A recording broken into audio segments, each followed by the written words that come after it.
Hii ni historia ya MC Pilipili, kuzaliwa kwake mpaka kifo chake. Hakika alipitia maisha ya shida kweli kweli. Historia hii inasikitisha sana. Mtazamaji Bongo Super Media, tazama na kusikiliza simulizi hii mwanzo mpaka mwisho ili uweze kuyafahamu mengi kumuhusu MC Pilipili, na bila kupoteza muda, wacha nianze. Emmanuel Matias, hilo ndilo jina lake almaarufu kama MC Pilipili, mwenye uso wa ucheshi kama kazi yake ilivyo.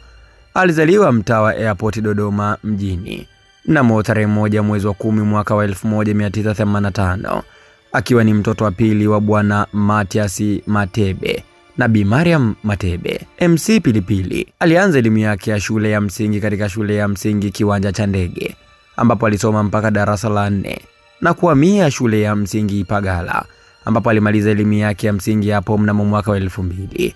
Akiwa shule ya msingi Emmanuel ama MC Pilipili alikuwa ni kijana mdogo na mcheshi. Alijihusisha na masuala ya uchoraji, uimbaji na hata kucheza muziki, ingawa alikuwa na ndoto za kuwa mwandishi wa habari. Na nukuu maneno ambayo aliyazungumza Pilipili: "Mimi nilivutiwa sana na kazi za waandishi wa habari na nikatamani sana siku moja niwe mwandishi wa habari kama wao, japo nilikuwa pia natamani kuwa mchungaji." Mwisho kunukuu. Haya ni maneno ambayo alieleza MC Pilipili. Na nukuu tena: "Nakumbuka nikiwa na umri wa miaka 8 ilikuja bendi ya Afriso iliyokuwa chini ya Super Lovi Longomba, kaka wa Awilo Longomba.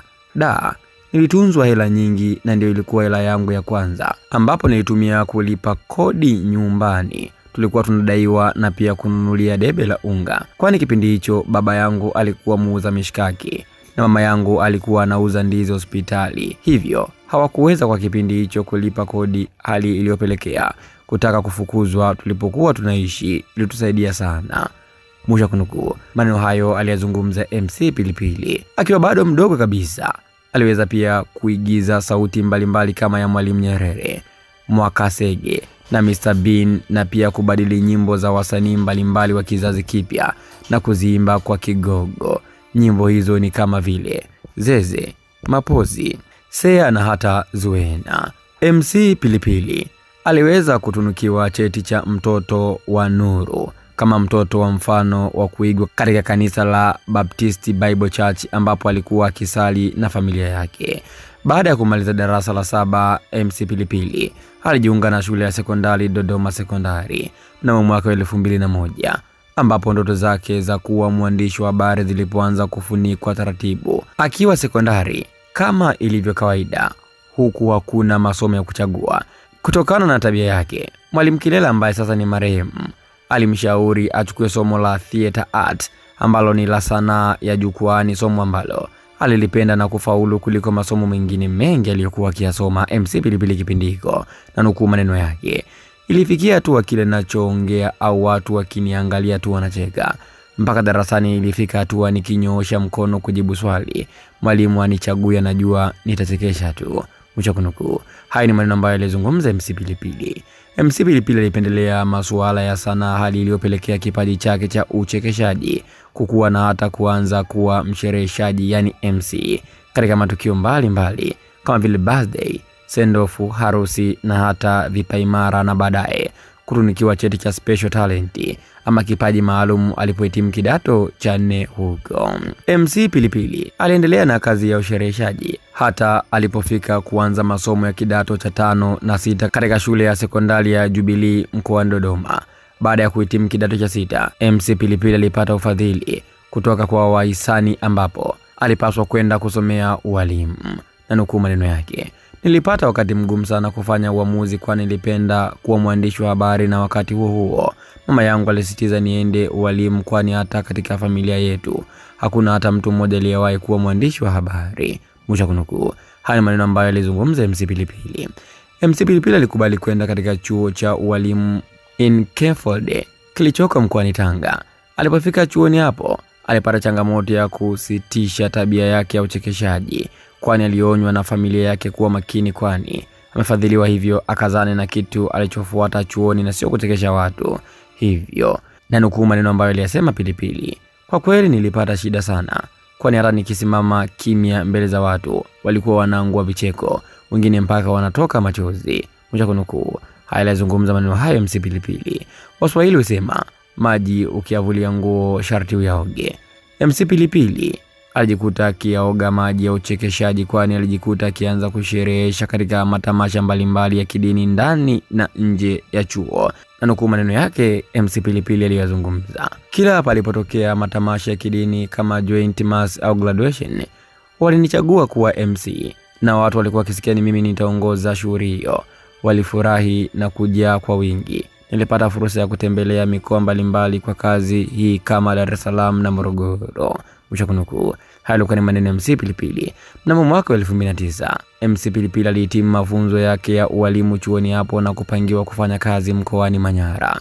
Na nukuu maneno yake sasa: lakini sikupenda mkoa ule kwa sababu hauna sherehe nyingi, kwa hiyo nikaona kazi yangu ya uchekeshaji na UMC itakuwa ngumu kuifanya. Kabidi niombe kufundisha katika shule niliyosoma kidato cha 5 na cha 6. Walinipokea tayari kwa kazi ya ualimu hapo. Mwisho kunukuu.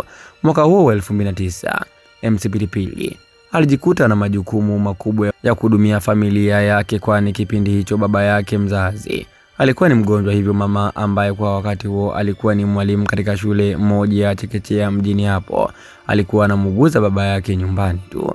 Na nukuu maneno ya MC Pilipili: kwa bahati mbaya tarehe 30 mwezi wa 5 mwaka 2029 nilimpoteza baba yangu mzee Matias Mtebe.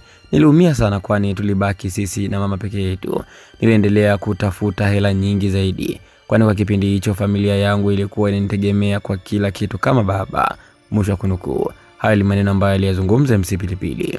MC Pilipili aliajiliwa rasmi shule ya Jubilee Sekondari mwezi wa 7 mwaka huo na akaendelea na kazi ya walimu kama mwalimu wa masomo ya Kiswahili, historia na Biblia knowledge pamoja na civics. MC Pilipili, ambaye kwa kipindi hicho jina la MC Pilipili lilikuwa tayari limeshajulikana zaidi kwa watu, aliendelea na kazi yake ya ucheshi na ushereheshaji kwa mapana zaidi, kwani alikuwa na uwezo wa kusafiri kwenda mikoani. Na mwaka 2013 tarehe 30 mwezi wa kwanza, MC Pilipili aliacha rasmi kazi ya walimu na kujishughulisha moja kwa moja na kazi ya uchekeshaji na ushereheshaji, kazi ambayo ilimuingizia kipato zaidi akilinganisha na walimu. Na nukuu maneno yake: baada ya kuwa na safari sana za kuja Dar na kurudi Dodoma, nilijikuta kwa kweli na kuja zaidi ya mara moja kwa wiki, na kwa bahati nzuri kipato cha ushereheshaji kilikuwa kinazidi kabisa kile cha walimu. Mwisho kunukuu. MC Pilipili pia aliendelea kusema kwamba kukuwa na jinsi zaidi ya kusitisha walimu, mgaga na upwa hali walimu kavu. MC Pilipili alihamia Dar es Salaam, ambapo sasa alifanya kazi hiyo rasmi na kwa ufanisi mzuri. Na nukuu maneno yake: naweza nikapata dili nyingi kwa wiki nzima mfululizo, ila sio chini ya mara 2 kwa wiki, na kila kazi huwa natoza si chini ya shilingi milioni 1.4. Kama mtu atanihitaji kama MC na mchekeshaji, ukiniita kama mchekeshaji pekee yake, una MC wako huwa inakuwa kama shilingi 800 hivi, ambapo kwa ushereheshaji pekee yake ni kama milioni 1.2 hivi. Lakini MC Pilipili alieleza kuwa mafanikio aliyoyapata kutokana na kazi yake hii ni makubwa sana, kwani ameweza kujenga nyumba kubwa 2 nyumbani kwao. Anamiliki viwanja 5 pamoja na akiba ya kutosha kwa matumizi yake ambayo iko benki. Kwa upande wa changamoto, Pilipili alisema kwamba, na nukuu: kwa kweli kazi hii ni ya imani, unaweza ukaamka hujui hata utafanya nini wiki nzima, lakini zikafululizana simu unapigiwa huku unahitajika, unabaki kupanga wewe sasa uende wapi. Mwisho kunukuu. Pia MC Pilipili aendelea kusema kuwa sana ya uchekeshaji kwa Tanzania bado haijakubalika sana, haswa uchekeshaji wa stand up comedy.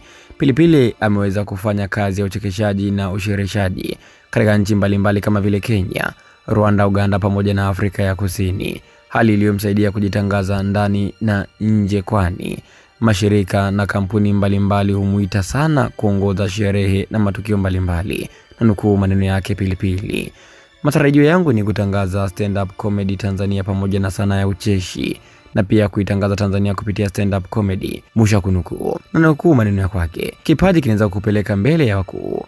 Mwisho kunukuu. Hayo maneno ambayo alikuwa akiyazungumza mara kadha wa kadha MC Pilipili. Hivyo basi akitolea mfano wa watu kwenye Biblia kama Mfalme Daudi na Yusufu ambao walitumia vipaji vyao na wakainuliwa na Mungu.